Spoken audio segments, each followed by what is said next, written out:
Hi, my name is Perihan Al-Ghari from Peel Multicultural Council. I'm the Job Search Workshop Facilitator. Today's session is about how to update your resume during COVID-19. The COVID-19 pandemic has changed the lives of Canadians. Federal and provincial governments have implemented measures to encourage Canadians to stay home and are actively enforcing social distancing.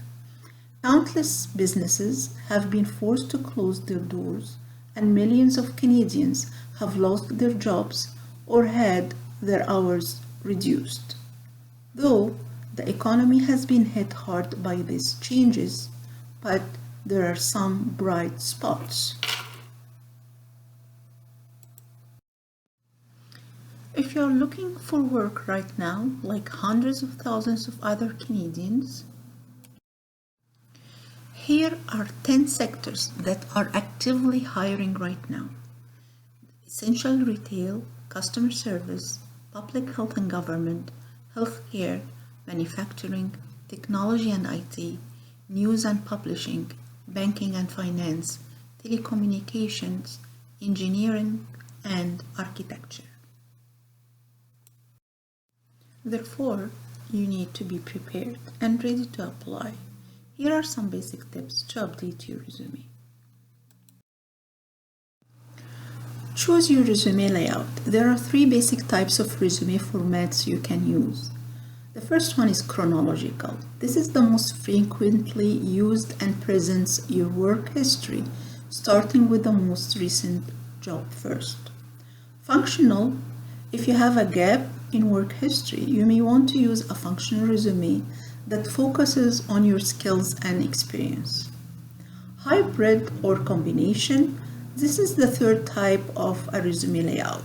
This resume includes both your skills and your chronological work history. And as a matter of fact, the chronological format is the most common used one. It's really important that your resume is easy to be read by the employer. So you need to consider the following rules when formatting your resume. Number 1, set 1-inch margins on all 4 sides. Pick a 10 or 12-point resume font and stick to it. Create a proper resume header section for your contact details. Divide your resume into sections: contact information, profile summary, highlight of qualification, work experience, and education. We will talk in the coming slides in details about those sections. Use bullet points to talk about past jobs. Use single or 1.15 line spacing between the line, and an extra space before and after each section heading. Make your resume 1 to 2 pages maximum by removing outdated, job older than 10 years, or irrelevant information. Don't use photo or personal information in your resume. I will choose the chronological resume layout as an example to explain the 5 main sections in a resume. The first part or the first section is the contact information, objective or profile summary, highlight of qualification, employment history, and education. The first section is your contact information, which include your first name, last name, address, phone number, email. LinkedIn profile, blog, or portfolio are optional. You can add them if they will add extra value to your resume. The second section in the resume is your objective or your profile summary. Which one you will use? The objective statement is about your short and long-term goals and may be more appropriate for new graduates or people seeking to change jobs or industries.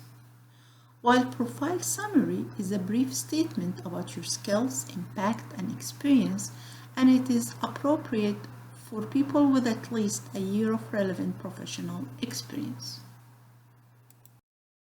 If we have a look on examples for the objective statement, we found this person, he wrote on his resume for objective, motivated arts graduate and ambitious fashion buyer with advanced communication skills, seeking to grow my knowledge of the fashion design industry with online retail jobs available now.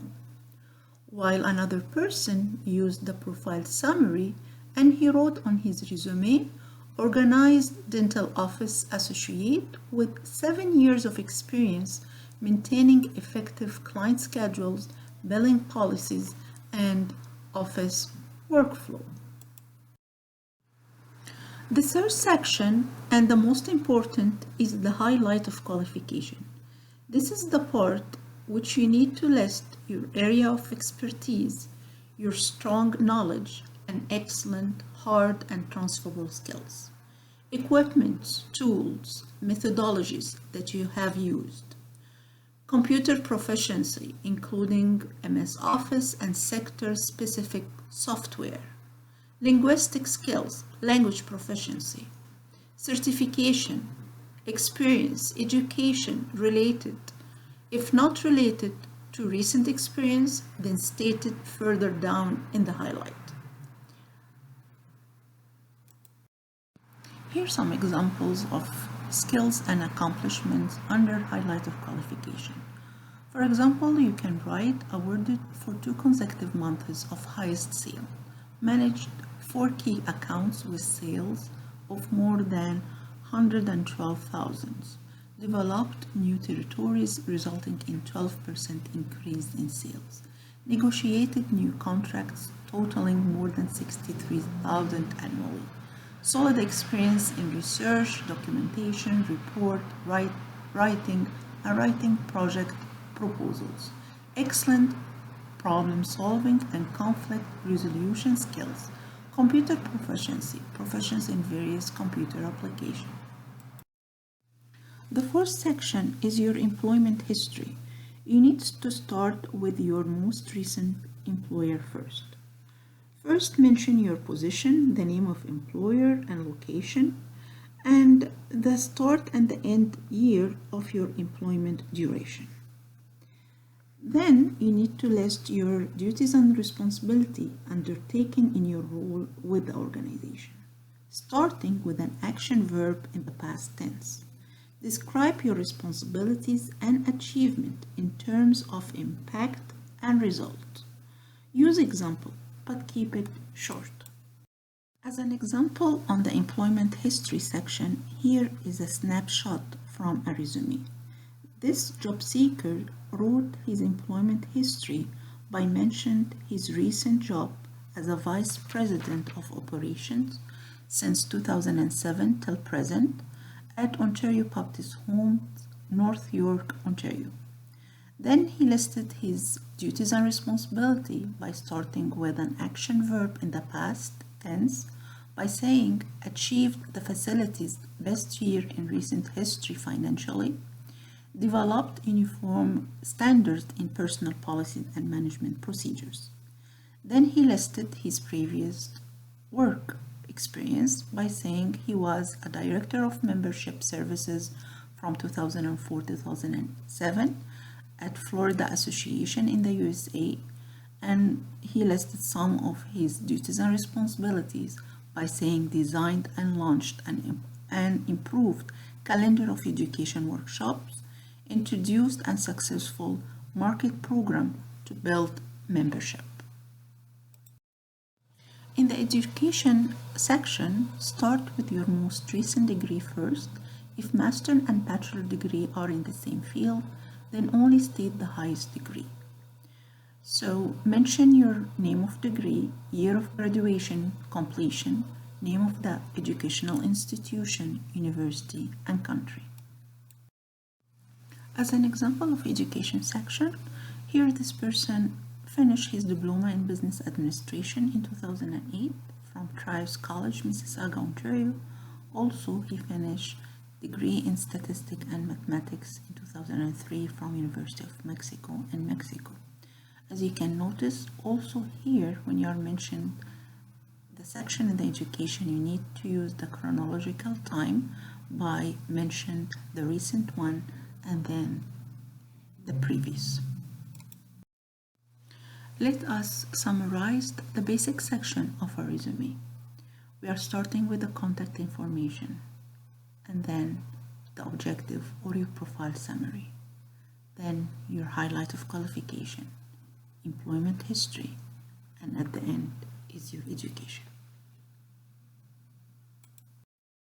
We reached to the end of today's video. Please, if you need information or one-on-one resume help, please contact us by email or phone number. And if you like our video, please like it and subscribe to our YouTube channels and stay tuned for more videos to come.